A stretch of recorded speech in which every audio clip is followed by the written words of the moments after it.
अंतरावर वाघ आपण एखादा कुत्रा मेलेला असेल त्या मार्गाने मार्गक्रमण करत असताना आपल्या मनालाही त्रास होत असतो, दुःखी होत असतो आपण.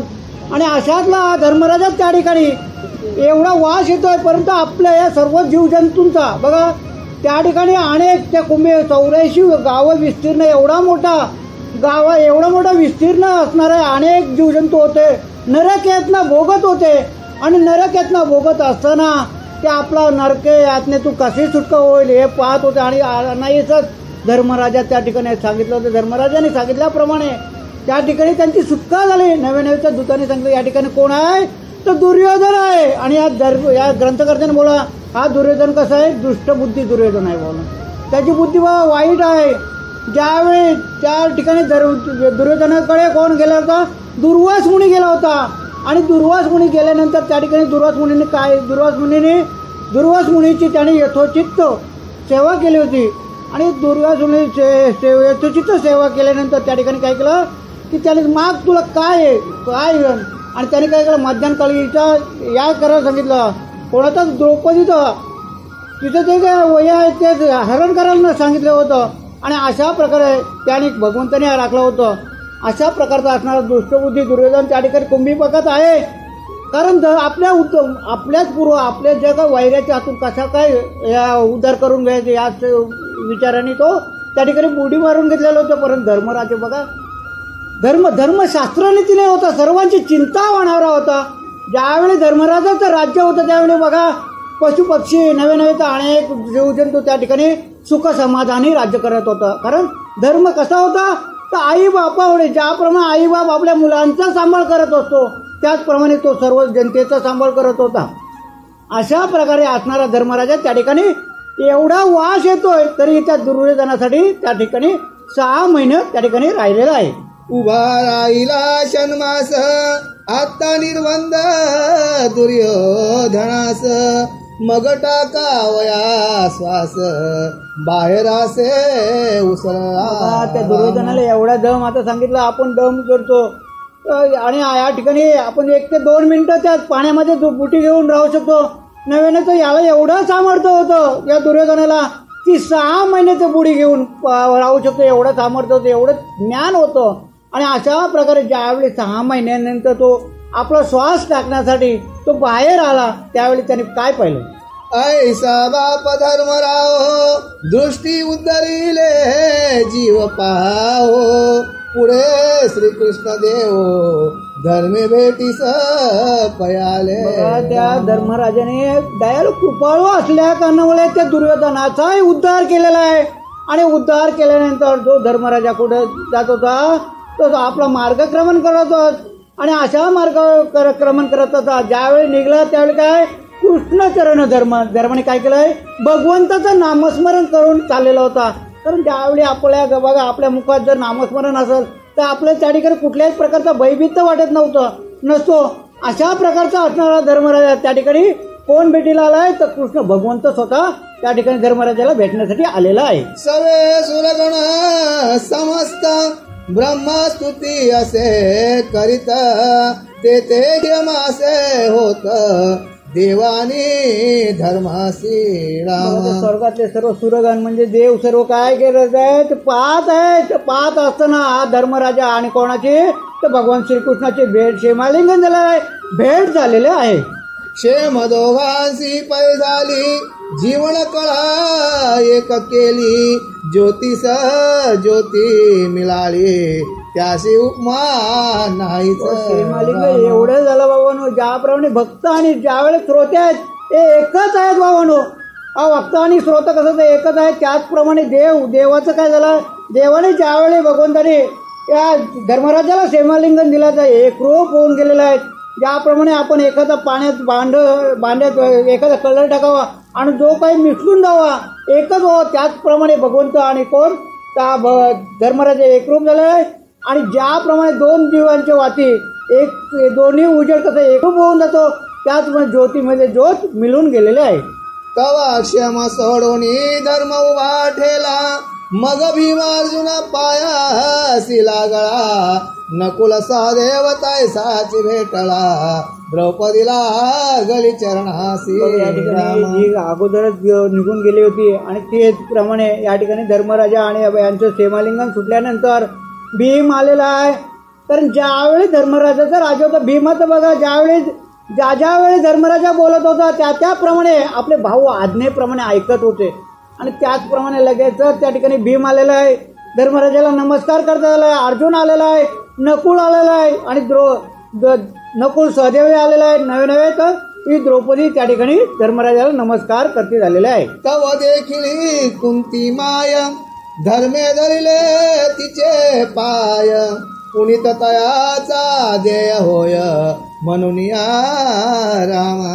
बघा, त्याच वेळी धर्मराजाने काय पाहिलं बाबा ना, आई म्हणजे काय असं मायाचं सागर आहे बाबा. अशा प्रकारे आई बघा आपल्याला 9 महिने 9 दिवस आपल्या उदरात वाहून आपला भार वाहत असतो आणि अनेक त्याला सोसत आपला जन्म देत असतो. बाबा जन्माच्या वेळी अनेक त्रास करत असतो. अशा प्रकारे मातृत्व आज या घरातून एक आईसारखा आई गेलेला आहे. सांगितलं आई म्हणजे काय, कल्पतरूचे झाड आहे. ज्या झाडाखाली बसल्यानंतर जी कल्पना करावी ती आपल्याला प्राप्त होत असे. अशा प्रकारची आई आज या धर्मराजा जन्मजिच्याने सुपवलं. म्हणजे धर्मराजाने ज्यावेळेला आई कुंती माता गेली त्यावेळी सांगितलं जन्मजिच्याने, म्हणजे आज जन्मच दिला नसता तर आज हे जग पाहू शकलो नसतो. अशा प्रकारची असणारी आई पाहिल्यानंतर धर्मराजाने आईला नमस्कार करता झालेला आहे आणि तिच्याच पुण्यवानाने आज आपण आजपर्यंत इथंपर्यंत आलो असा धर्मराजा त्या ठिकाणी ओळख आहे. वैकुंठपतीचा आप्त म्हणून धर्मासी भेटली रुक्मिणी मग वैकुंठी आल्हाद पूर्ण होऊनी मकर तोरणे सजविले राम. बघा, वैकुंठपतीचा आता भगवंत कुठे, या धर्मराजा कुठे झाला, वैकुंठला गेला आहेत. आप्त म्हणून त्या कोण आहेत, रुक्मिणी माता हे भेटलेल्या आहेत. रुक्मिणी माता भेटून त्या वैकुंठीमध्ये आल्हादपूर मकर तोरणे ज्याप्रमाणे आपण सजावट करतो त्याचप्रमाणे त्या वैकुंठामध्ये सजावट केलेली आहे.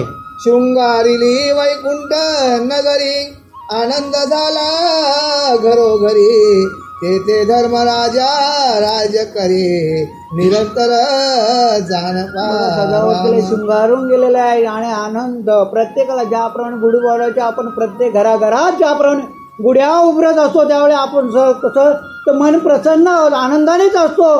त्याचप्रमाणे या ठिकाणी धर्मराजा गेलेला आहे. वैकुंठपतीचा आप्त म्हणून या धर्मराजा त्या ठिकाणी राज्य करत आहे. अशा प्रकारे राज्य करणारा धर्मराजा आल्यानंतर त्या ठिकाणी सर्व कसं सुखाने सर्वजण आनंदाने राहत आहेत. राया काय वाणू त्या सुखासी पूर्ण गोडी त्या अनुभवासी उचिष्ट पदास विष्णुदासासी नामा पंक्तीस राहिला. या ठिकाणी हा राजा या वैशंपायन ऋषी कथा कोणा सांगतोय तर ह्या जन्मेजय राजाला कथा सांगत आहेत आणि याचप्रमाणे हे व्यासाचे उच्चिष्ट कोणी घेतलं आहे त्या विष्णुदास नामा कवी या कवीने आपला हा ग्रंथ कोणी लिहिला आहे, विष्णुदास नामा नामदेव महाराजांनी लिहिला आहे आणि अशा प्रमाणे उच्चिष्ट म्हणजे त्याचंच अनुकरण केलेलं आहे. अशी महाभारती कथा वैशंपायने सांगितली परिस्थिती सुता म्हणून ब्रह्महत्या गेल्या तत्वता जन्मजन्माची. अशा प्रकारची महाभारताची कथा आहे, आपल्या पूर्वजांचीच कथा आहे आणि पूर्वजांची कथा ऐकल्यानंतर जे पाप होतं जन्मजय राजातून 18 ब्राह्मण मारल्याचं पातक घडलेलं होतं त्या पातकापासून मुक्तता मिळाली आहे आणि अशा प्रकारे ब्रह्महत्येचं पातक आपण एखादा आपल्या हातून अनेक पातक घडला जातो पण एक ब्राह्मण मारल्याचं पातक, अनेक गाय मारलं तर एक ब्राह्मण मारल्याचं पातक होतं आणि अशा प्रकारचं पातक असणारं ही कथा ऐकल्यानंतर या जन्मेजय राजाचे निघून गेलेले आहे. मग राव करी काय उपकारासी उत्तीर्ण होऊ काय तीर्थवंदने धरले पाय ऋषी सोडशोपचारे पूजिला. त्यानंतर जन्मेराजाने काय केलं आहे की आता आपण बघा एखाद्या मंदिरात गेल्यानंतर तीर्थवंदन म्हणजे ज्याप्रमाणे त्या ठिकाणी असणाऱ्या देवस्थानाची पूजा नमस्कार केला जातो आणि त्याचप्रमाणे ज्याप्रमाणे तीर्थाला गेल्यानंतर आपण पूजा अर्चा केली जातो त्याचप्रमाणे या ठिकाणी हा वैशंपायन ऋषीचे जन्मजय ऋषीला मानून त्या ठिकाणी पूजा अर्चा केलेली आहे. जी मज दोषा वेगळे केले पातकापासून सोडविले मग ऋषीने बद्रीबाई सविले पूजिला राय जन्मे त्या जय ठिकाणी 16 राम. प्रकारे पूजा करून वैशंपायन ऋषीचे आणि त्याचप्रमाणे सांगितलं आहे की मला कसं तर माझ्या हातून जे काही दोष वेधलेले आहे, माझ्या हातून जे काही पातक घडलेले आहेत त्या पातकापासून सोडवलं आहे, माझे दोष निर्मूलन केलं आहे. अशा प्रकारचं माझ्यावर अनेक उपकार केलेले आहेत.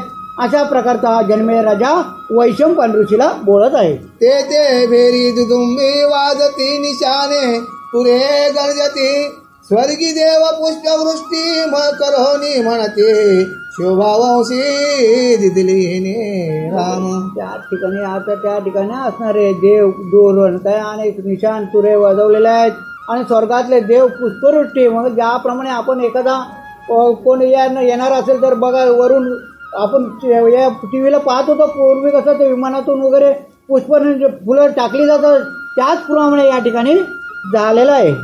मग तो राजा जन्मजय पाहे प्रत्यही भारत कथा सेविता आहे पूर्वजांशी मोक्ष होय ही कथा ऐकल्या.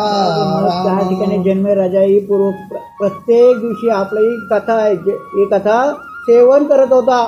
बघा आपण आपलं पूर्वजांचं जे पुण्य आहे म्हणून तर आज या ठिकाणी आपल्याला बसता येत आणि आपलं जर बघा एखादा आपलं पूर्वजांची जर पुण्य नसतं तर आपण कुठल्या मार्गाला गेलो असतो आपलं पतच नाही. परंतु जे काही आज आपण पुण्य कमवू ते आपलं पुढच्या पिढीत आहे उद्धार होईल अशा प्रकारची कथा आहे. या कथेला एवढं सामर्थ्य आहे तेव्हा त्यांनी सांगितलं आहे जन्मेजय राजाने सांगितलं की जन्मेजय राजाच्या हातून ते पाप पडलं ते पापातही नाही जाईल आणि तो सांगितला पूर्व जी कथा भारताची कथा आहे जो सर्वजण जे काही सेवन करतील त्याचा सर्वांचा उद्धार होईल असं या कथेला सामर्थ्य आहे. मंडली कवरदा हरी विठ्ठल पार्वती पते हर महादेव चिराकांत स्मरण जय जय राम जय रघुवीर समर्थ.